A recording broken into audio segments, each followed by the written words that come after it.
afternoon, good morning actually. Change of scene for this one, and if it looks glamorous, it's not. I'm sat on a bedside table and I've got the camera balanced on 1, 2, 3, 4, 5, 6, 7, 8, 9, 10, 11, 12, 13, 14 books that I found, and then my camera mount. That's a plastic lobster that I found that I just put there to entertain you lot. Don't want to talk about plastic lobsters today. I want to talk about ULEZ. I've got two ULEZ things to discuss, both of which I've seen online.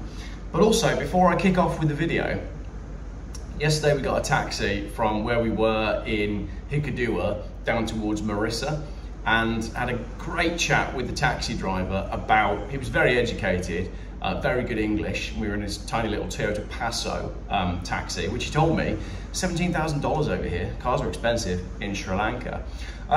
Basically, I was trying to explain, when we were talking about what's going on in the world, I was trying to explain the concept of net zero to him. And it was hilarious because in the UK, net zero, it's like part of the national lexicon, you know. It's a term that we understand. We know what people mean when they talk about net zero.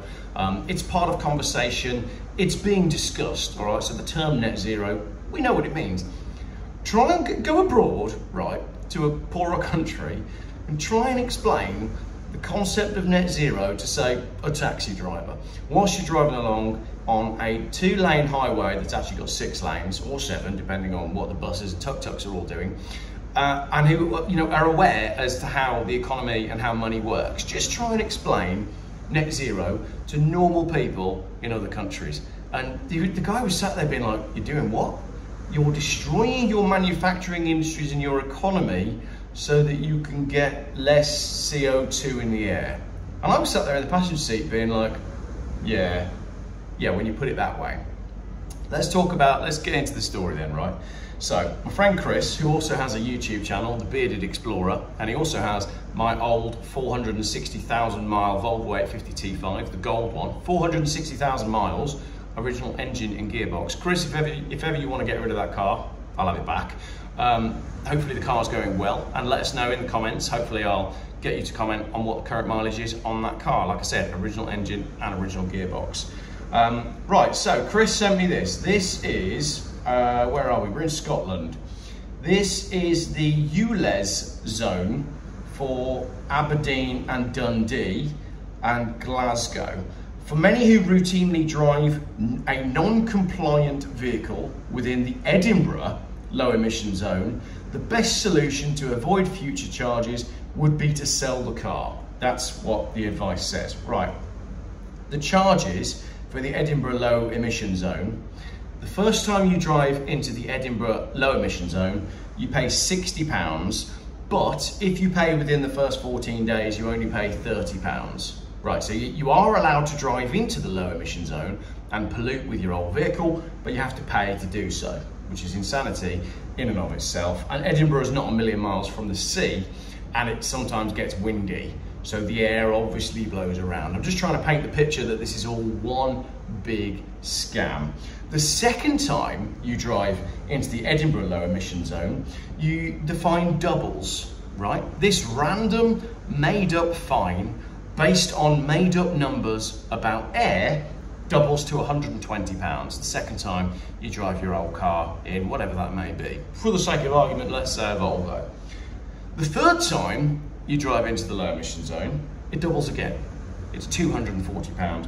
And the fourth penalty and beyond, it's £480 a time to drive into Edinburgh. Now, if that isn't a great way to destroy your high street and bankrupt your citizens, then I don't know what is. It's insane.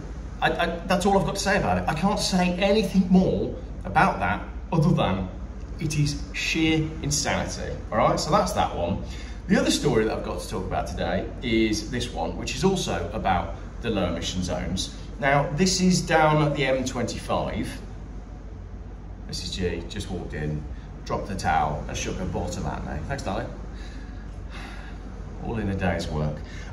So this is, I lost my train of thought now. I've got a lovely bottom staring at my face. If anyone is going inside the M25 or to Abbey Wood campsite, just a warning. So I saw this on Facebook, again, low emission zone related. This is a couple who have low battery. This is a couple who don't have low battery. This is a couple who have a motorhome. We've never been to London and we booked into this site for 3 days. It's an RV, all right? If you're watching from abroad, it's an RV. And in this case, it is an American motorhome. We've never been to London and booked into this site for 3 days.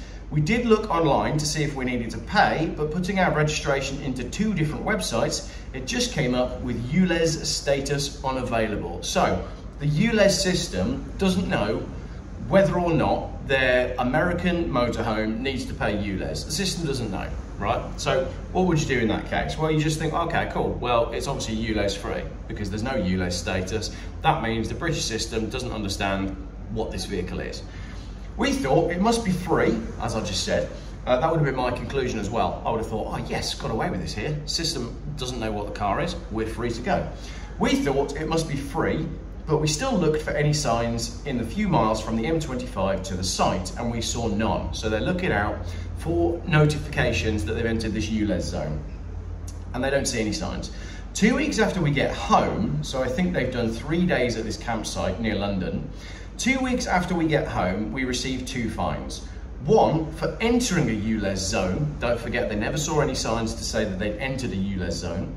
And another for leaving 3 days later. Now, because of the emissions status of their American motorhome, it's being classed, according to the ULEZ system, as a commercial heavy oil vehicle.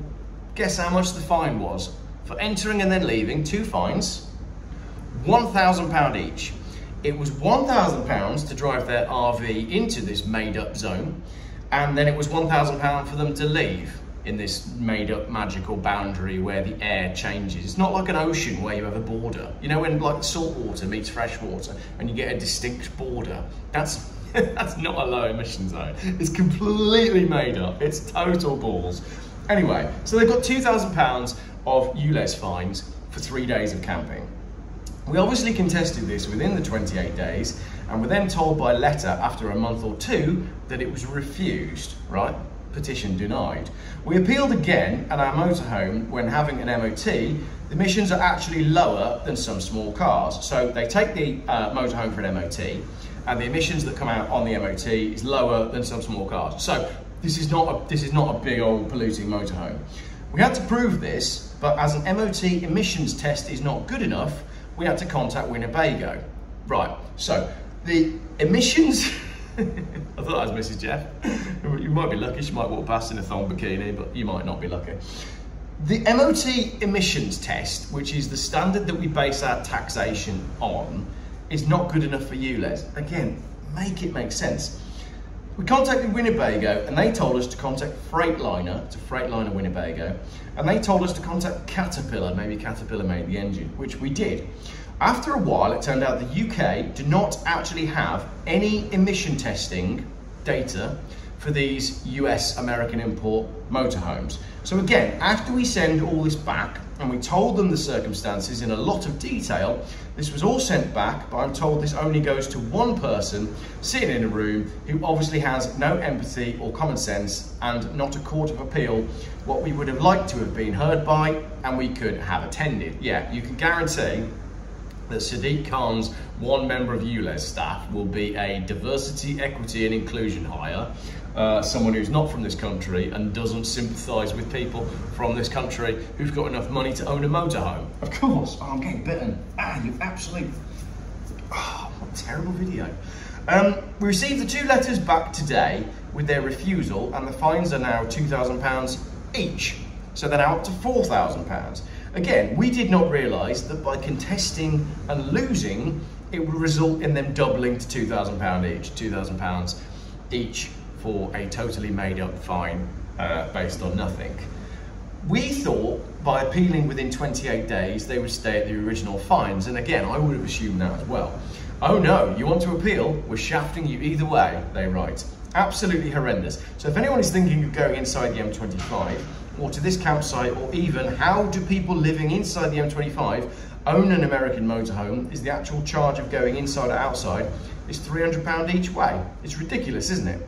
So they've been massively overcharged just because their vehicle's not in the system. The computer says no. And then the one DEI person also said no. So just a heads up for anyone thinking about going there, I would rather go to jail than pay these £4,000 fines, as this is robbery at the highest level. It's essentially just a scam. It's an official government-sanctioned scam. That's all these low emission zones are. They're total balls. It's just a way to extract money and manipulate people. It's as simple as that. There is no more words to say about low emission zones. Just to add, our Winnebago is a 2007, and although the emissions are well within the allowed limits for some cars, it doesn't have a Euro status. So, according to Sadiq Khan and his London dictatorship, this vehicle, I think it's a caliphate, is what you call it. We're heading towards like full-on Sharia law for London. That's where we're going to be at, and I'm pretty sure what you should do is register it as a religious vehicle, or register the fact that you were driving to or from a mosque. Don't know if I can say that, but I'm pretty sure you can get out of ULEZ if you say that it was being used for religious purposes. Council tax as well, I'm told, if you have a room that's used for prayer, but I read that in some comments last night and I'm not getting into that. According to Sadiq Khan and his London dictatorship, this vehicle is just another old HGV diesel truck, even though it's marked as a private vehicle. Even when we explained it as a motorhome and provided pictures, it fell on deaf ears. There you have it. An old HGV diesel truck. You remember the diesel trucks that we used to base our economy on? But now that they no longer need the economy, they no longer need the HGV diesel trucks, so they can all be priced off the road. There you go. That is a little walk around two crazy ULEZ videos, Edinburgh and London, and these are getting worse. These ULEZ low emission zones, they're coming for you. They're coming to a town near you. I don't yet have one in Worcester, but I know full well there's consultations underway. And if it's not a low emission zone that's coming to you, then it's a bike lane removing a lane of traffic. It might be a low traffic neighbourhood blocking off one particular needed route, like what's going on in King's Heath in Birmingham, causing more traffic on the main routes in and out. What else might it be? Low traffic neighbourhoods, ULEZ, oh, livable neighbourhoods, that's right, yeah, where we get rid of the roads, we put bollards in so all the kids can bike around, and it makes it a lot easier for youngsters on electric scooters to ride around at high speed and stab people and steal mobile phones. London is now a third world, it's essentially a third world country. We've got this little thing of London, and the person in this comment says, why would anyone go inside the M25? I'm beginning to wonder the same myself. Many people are now leaving the UK. We're obviously out of there for the moment. We haven't necessarily gone permanently yet.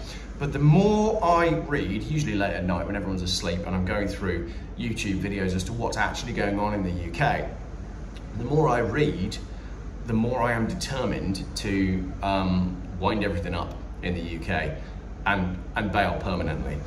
Because I just don't see how we can get out of this one without...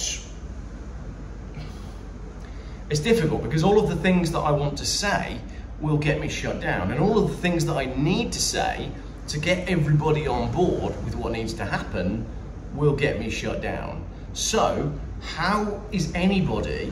I appreciate that there's YouTubers that are making videos saying, oh, if you leave the country, you're a turncoat. Yeah, what are you going to do? What are you going to do? The minute you start to create a pro-British, pro-whatever, pro-English Lives Matter protest, the minute you do that, you're going to get done for domestic terrorism. You'll be arrested straight away and you'll be in prison. That's what's happening. So we keep saying, oh, we need some sort of Donald Trump character, we need some sort of Robin Hood character to lead the way.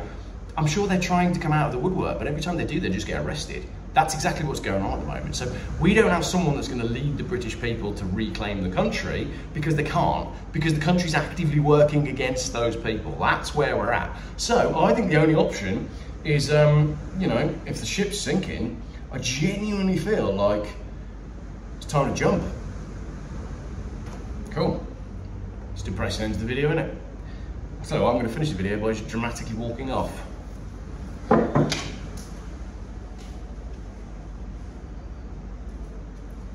Sorry you didn't get to see Mrs. Jeff in a thong bikini.